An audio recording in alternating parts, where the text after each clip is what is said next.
In this video, we will show you how to replace your engine starter. On this Ford Flex, this will be located in the engine compartment along the driver's side of the engine. Let's get into it. Okay friends, let's get started on our job. The first thing you need to do is make sure you disconnect your negative battery terminal and separate it from the battery. To do that, we'll loosen this 10mm mounting nut. Once you have that loose, you should be able to give this a wiggle, lift it up and off of there, make sure you don't see any corrosion, and set that aside. Let's disconnect our mass airflow sensor. Underneath this area, you're going to find that you have a small red locking tab. We'll use an angled pick, pry that out of place. Once you've done that, you can use your index finger, squeeze on the little locking tab under here, and separate this. Give it a quick check for corrosion. Assuming that looks good, you can set it aside. Now that we have the mass airflow sensor disconnected, make your way just below it. We're going to dislodge the top area of the air filter housing from the lower aspect. To do that, you'll find that you have two clips holding it in place.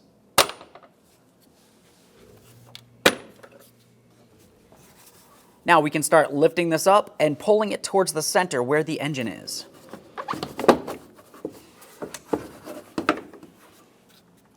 Now we can follow that air inlet tube heading up towards the throttle body. Let's disconnect this hose. To do that, you're going to find that you have a gray locking tab. Go ahead and slide that out of place, and then gently pull the line off of the air inlet tube. Continue up near the throttle body. You're going to find that you have a rubber hose that leads into this area of the air inlet tube. Go ahead and grab onto that, give it a little wiggle. Once you have it up off of there, just give it a quick squeeze. Make sure it is soft and pliable and it's not torn, worn, or damaged in any way. Move along to your 8mm headed clamp. You don't have to remove this clamp, just loosen it enough that you can remove the air inlet.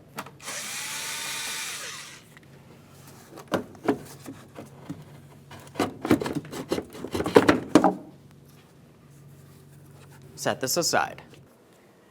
Let's remove our air filter. You want to give that a quick inspection and set that aside. Now we can start removing the lower area of the air intake box. On this, you'll find that you have two 8mm headed bolts holding it in place. Remove the pair.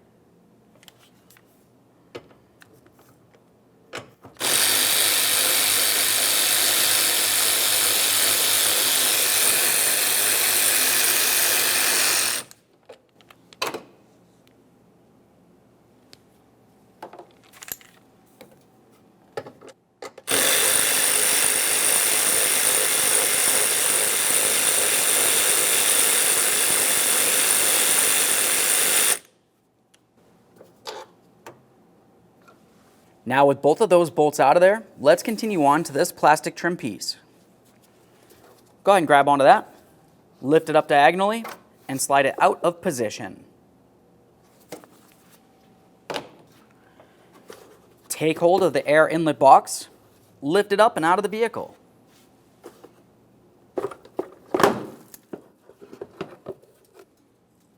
Now with that out of the way, you have a clear view of the starter under this area. Let's continue on by disconnecting the electrical connectors. To do that, you'll find that you have a small red cover.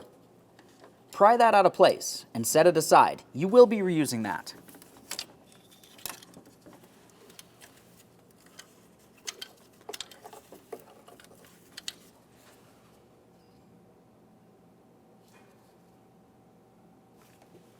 With the cap out of the way, you can start removing the 13mm headed nut that's closest towards the front of the vehicle.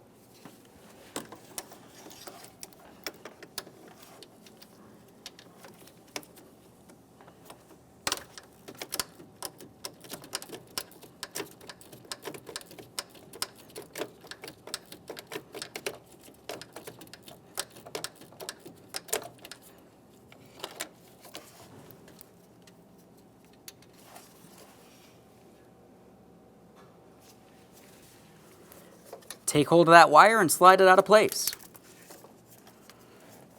Give it a quick check for corrosion. We will be cleaning this up a little bit more in a minute. Set it aside.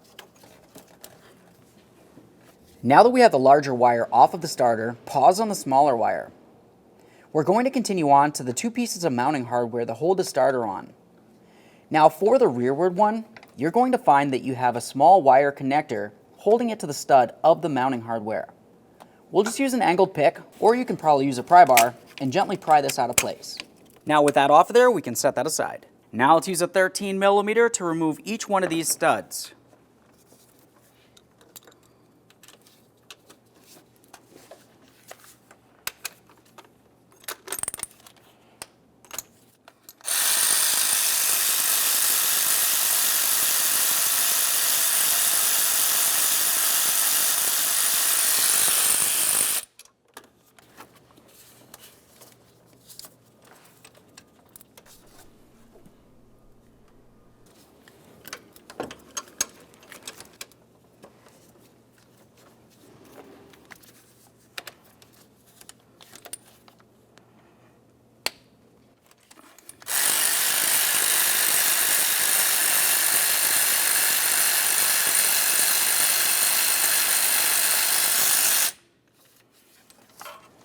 There's that one as well.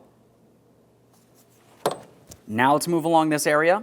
We'll use a trim tool to dislodge this wiring harness from the battery tray. Once you have that separated, you can make your way down here to where the shift selector rod connects to the transmission. Use a 15mm to loosen that.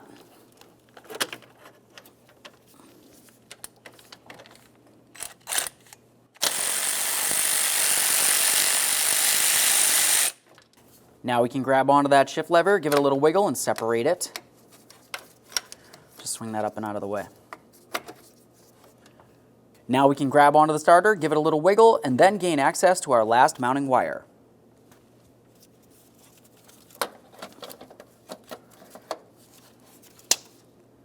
We'll use a 10mm to separate that.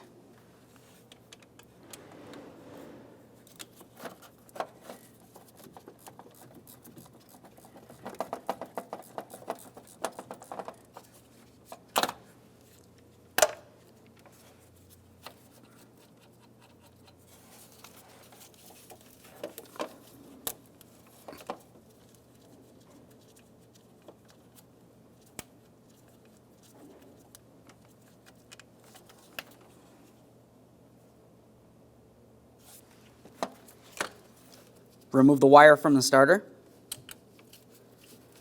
And now we can remove the starter from the area.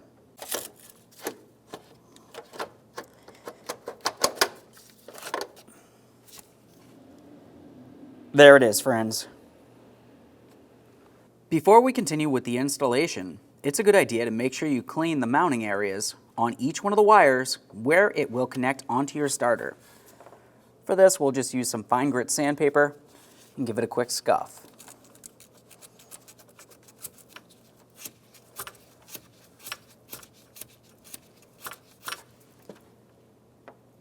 Make sure you don't see any rust or foreign debris in the area. We'll do the same on the other side, and then we'll do the same to the other wire.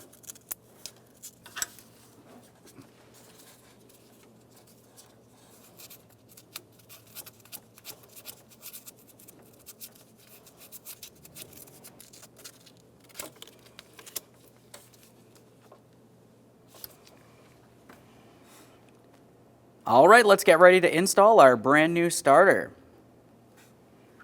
We'll take this and start putting it in position, but before we fully mount it, it's important to make sure that you start on the smaller wire and snug the mounting nut.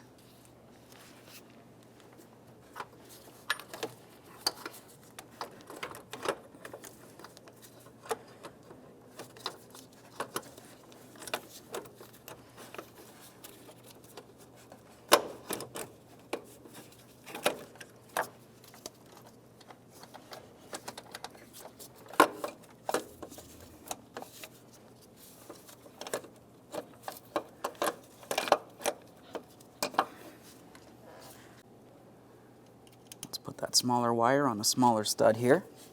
Should want to slide all the way down. You'll find with your starter it came with a locking washer and a mounting nut. Put on the locking washer and then the nut.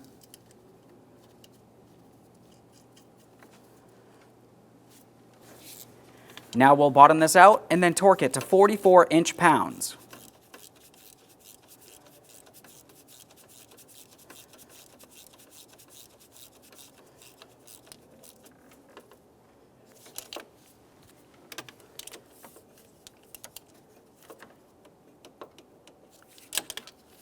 That one's torqued.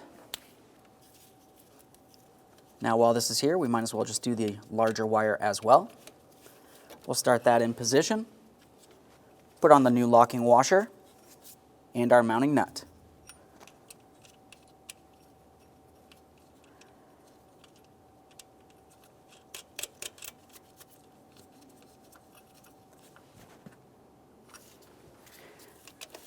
Now we'll bottom this out and then torque it to 106 inch-pounds.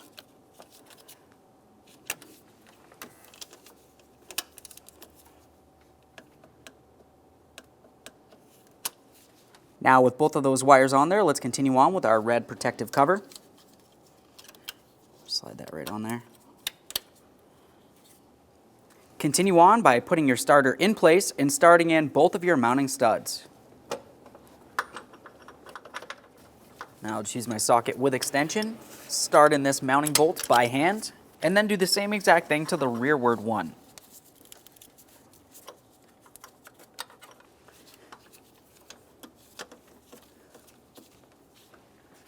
Once you have both of them started, bottom them out.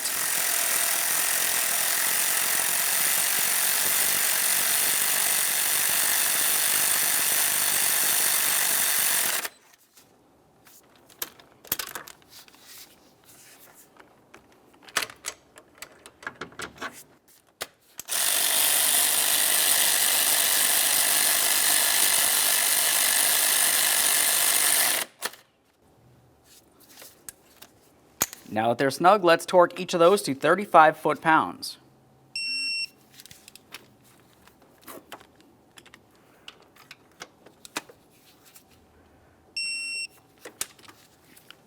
Now on that rearward stud, you want to make sure that you re-secure your wiring to that. Press the gray connector onto the stud. Now we can move back to that transmission shift selector rod. Align that with the shaft coming out of your transmission. Start on your 15mm headed bolt, snug it up, and torque it to 159 inch-pounds.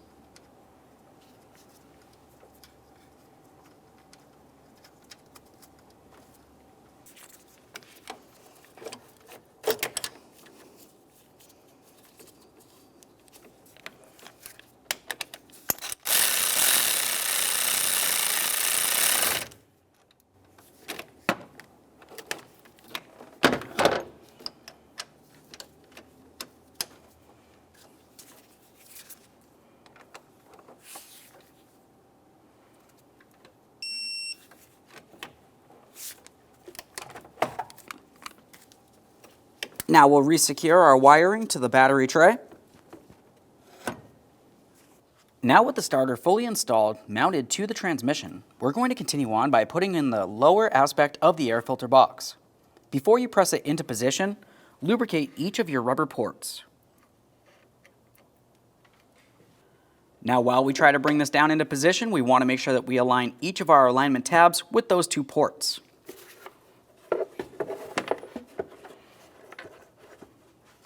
As we're lining it up, you should also pay attention to your two mounting bolt holes. Assuming everything seems like it's lined up, go ahead and press it down. Give it a wiggle so it feels as though it's secured in the lower ports, and then continue on with your two 8mm headed bolts.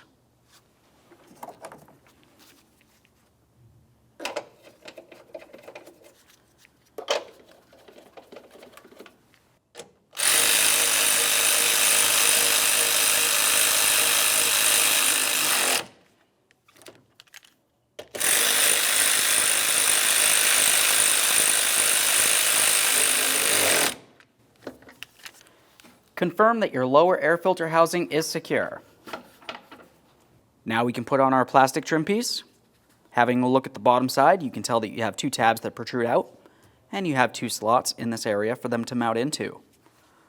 We'll slide this underneath this area of the trim panel, align those locking tabs, and press it down and into position. Now we'll continue on to our air filter. Now we can put in the upper air filter box. You want to pay attention to the 3 mounting tabs on that upper air filter housing and align them with the lower air filter housing. Slide that right in there. Now we can pivot this down. Reach down in here, we'll grab those clips. Make sure they're in the locked position.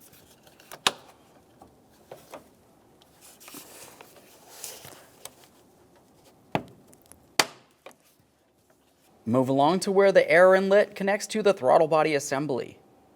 We'll press that all the way up.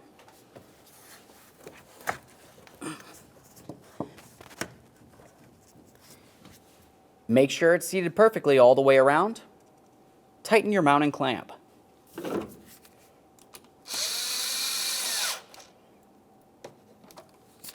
Make sure that's nice and tight so no dirty or unmetered air makes its way into your engine. Now we can reconnect our rubber hose along the top of the air inlet. We'll get this line clipped in. Listen for a click, give it a tug, make sure it's secure. Now we can reconnect our mass airflow sensor. Press this in here. Listen for a click. Lock it in with the red locking tab and give it a tug to make sure it's completely secure. Reconnect your negative battery terminal.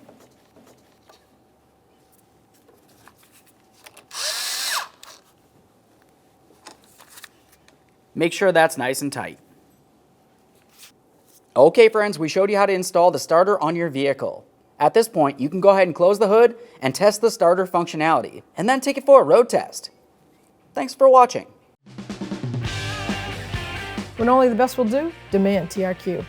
The only company that lets you view before you do. TRQ is committed to offering the highest quality aftermarket auto parts that are engineered for peace of mind. Thanks for using and viewing with TRQ.